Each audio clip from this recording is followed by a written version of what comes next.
এত মজার নাস্তা আগে কখনো খাননি। সহজ ও সুস্বাদু রেসিপি, একবার বানালে বারবার খেতে চাইবেন। মুচমুচা নাস্তার সেরা রেসিপি, বাইরে ক্রিসপি ভিতরে সফট, 10 মিনিটেই ভাইরাল রেসিপি। আরে বিকালের নাস্তার নতুন চমক আনবে, একবার খেলেই প্রেমে পড়বেন। আজ থেকে শেষ পর্যন্ত দেখান অতি অবশ্যই অনুরোধ রইল। হ্যালো এভরিওয়ান, আসসালামু আলাইকুম। আপনারা দেখছেন ইউনিক কিচেন রেসিপি চ্যানেল। আজকের রেসিপি হলো ক্রিসপি ব্রেড রোল কিংবা পটেটো ব্রেড রোল। যাই হোক, আজ কিন্তু দুইটা রেসিপি আপনাদের সঙ্গে তুলে ধরেছি।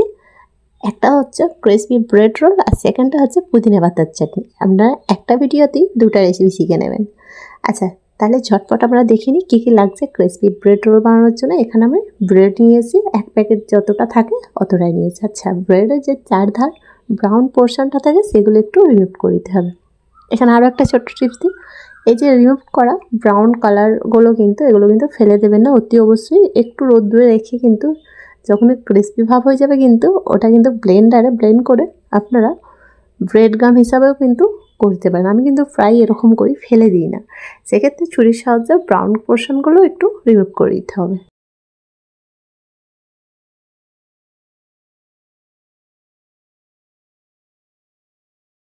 আচ্ছা, সমস্ত ব্রেডগুলো কিন্তু কাটিং সাটিং হয়ে গেছে। এরপর হচ্ছে পুর রেডি করতে হবে। পুরের জন্য সিদ্ধ আলু লাগছে, কুচানো পেঁয়াজ, মরিচ, কাঁচামরিচ নিয়েছি। কাঁচামরিচের একটু ভাগটা বেশি আছে, 6 থেকে 7টা। Cornflour, chilli flakes, pink salt, জিরার গুঁড়া আর ধনিয়ার গুঁড়া। আলুটা ভীষণ গরম আছে, সেক্ষেত্রে আপনাদের ক্যামেরার সামনে আমি চটকাইনি, একটু ঠান্ডা হতে চটকে নিয়েছি। আচ্ছা, এরপর হচ্ছে আলুর সঙ্গে মেশাতে হবে কাঁচা পেঁয়াজ, কাঁচা মরিচ, খুব ভালোভাবে একটু মিশিয়ে নেবো। তারপরেই হচ্ছে কর্নফ্লাওয়ার আর বাকি যে মশলা, জিরার গুঁড়ো, ধনিয়ার গুঁড়ো, চিলি ফ্লেক্স এবং সল্ট, সেগুলো কিন্তু সমস্তটা মিশিয়ে নেব।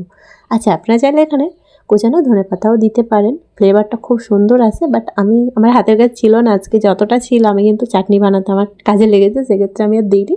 আপনারা চাইলে এখানে কোচানো ধনেপাতাটাও অ্যাড করতে পারেন, তাদের টেস্টটা একটু বেশি আসে আর ফ্লেভারটাও দারুণ হয়।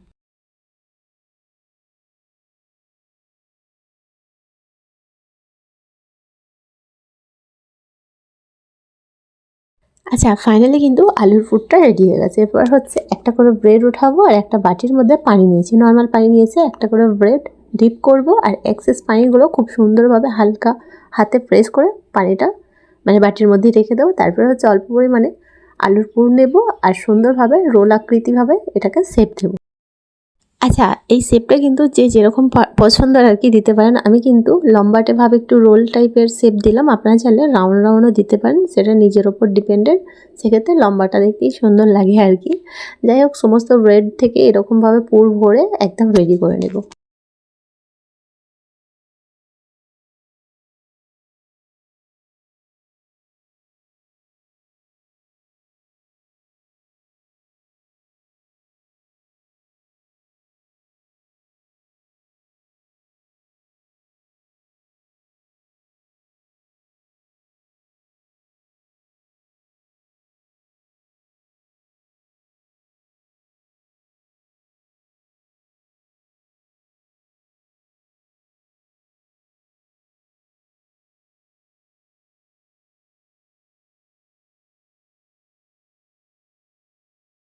আচ্ছা, সমস্ত নাস্তাগুলো একদম রেডি হয়ে গেছে। এরপর হচ্ছে পুদিনা পাতার চাটনিটা কী কী লাগছে একটু দেখে নিই।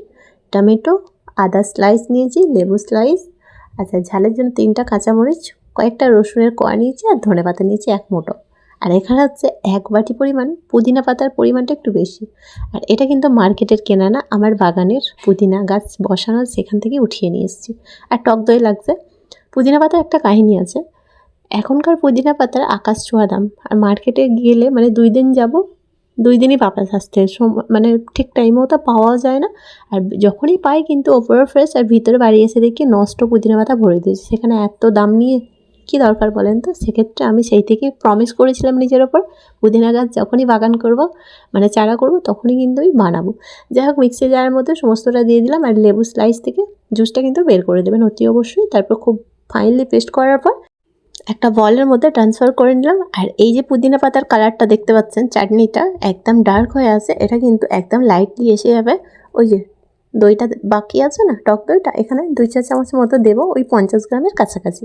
আপনারা মার্কেটে কিংবা রেস্টুরেন্টে যেরকম পুদিনা পাতার চাটনির কালার কিংবা টেক্সচার এবং টেস্টটা যেরকম আছে একদম সেম বাড়িতেই আপনারা ইজিলি বানাতে পারবেন। যাই হোক, চাটনিটা মানে দইটা দেওয়ার পর খুব ভালোভাবে চামচের সাথে কিন্তু মিশিয়ে নিতে হবে, তবেই কিন্তু কালারটা সুন্দর আসবে। আর এখানে কিন্তু সামান্য পরিমাণে সল্ট দিয়ে দিলাম টেস্ট অনুযায়ী। ফাইনালি আমাদের পুদিনা পাতার চাটনি কিন্তু রেডি। তো কি কথা দিয়েছিলাম তো, একটা রেসিপির মধ্যে 2টা রেসিপি দেখতে পাবেন। যাই হোক, এরপর হচ্ছে ক্রিসপি রোলগুলো ফ্রাই করার পালা। চলেন। অলমোস্ট আমি গ্যাসের মধ্যে আমি তেলটা গরম করতে বসিয়ে দিয়েছিলাম। এখানে কিন্তু রিফাইন তেল নিয়েছি। আর ভালোভাবে গরম হয়ে গেলে গ্যাসের ফ্লেম লো টু মিডিয়াম ফ্লেমে করে একটা একটা করে ব্রেড রোল আপনাদের দিয়ে দিতে হবে। আমার কিন্তু কড়াইটা খুব বড় ছিল লেনটা, সেক্ষেত্রে 7 থেকে 8টা একদম ইজিলি চলে আসবে।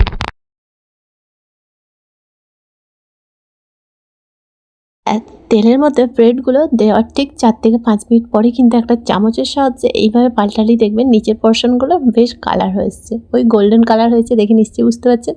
খুব আলতো হাতে কিন্তু পাল্টাতে হবে। যাই হোক, আমার কিন্তু একেবারে চিপকে যেন খুব সুন্দরভাবে কিন্তু নিচের পোর্শনটা দেখেন হালকা কুকো হয়ে গেছে আর কালারও চলে এসছে। এরপর হচ্ছে যতক্ষণ না একদম সমস্ত ব্রেডগুলো ইকুয়ালি কালার আসে, মানে ব্রাউন কালার, ততক্ষণ আমাদের ওয়েট করতে হবে। আর ঠিক নিশ্চয়ই দেখতে পাচ্ছেন 10 থেকে 12 মিনিটের কাছাকাছি কিন্তু ঠিক এরকম কালার চলে এসছে। আমার কিন্তু একেবারে শেষের পথে ব্রেডগুলো, তো পাল্টালেই কিন্তু 2 থেকে 3 মিনিটের মধ্যেই কিন্তু ওপরের পোর্শনগুলো সেম নিচের কালারের মধ্যেই একদম ডার্কলি ব্রাউন কালার হয়ে যাবে আর মুচমুচে ক্রিসপিও হয়ে যাবে। আচ্ছা, ফাইনালি কিন্তু ব্রেডগুলো মানে ক্রিসপি ব্রেড রোল কিংবা পটাটো ব্রেড রোল যেটাই বলেন না কেন, আমার কিন্তু রেডি হয়ে গেছে, অলমোস্ট ডান। এরপর হচ্ছে গরম গরম মুচমুচা ক্রিসপি ব্রেড রোল কিংবা পটাটো রোলগুলো কিন্তু আমি পুদিনা পাতার চাটনির সঙ্গে উপভোগ করব। আপনারা করবেন তো নাকি? আশা করছি এতক্ষণে বুঝতে কোনো রকম অসুবিধা হয়নি। প্রত্যেকটা রেসিপির মতো এই রেসিপিটাও ভালো লাগলে লাইক, কমেন্ট অ্যান্ড শেয়ার। আবারও দেখা হবে নতুন একটি রেসিপির সাথে। ভালো থাকবেন, সুস্থ থাকবেন, সাথে থাকবেন। যারা যারা আমার চ্যানেলে এখনও নতুন আছেন অতি অবশ্যই সাবস্ক্রাইব করে দেন। আর যারা অলমোস্ট আছেন তাদের থেকে তো অলমোস্ট আমি ভালোবাসা পাই। তো আমি তো খাচ্ছি, আপনারা খাচ্ছেন তো নাকি? আরে তাড়াতাড়ি ট্রাই করেন।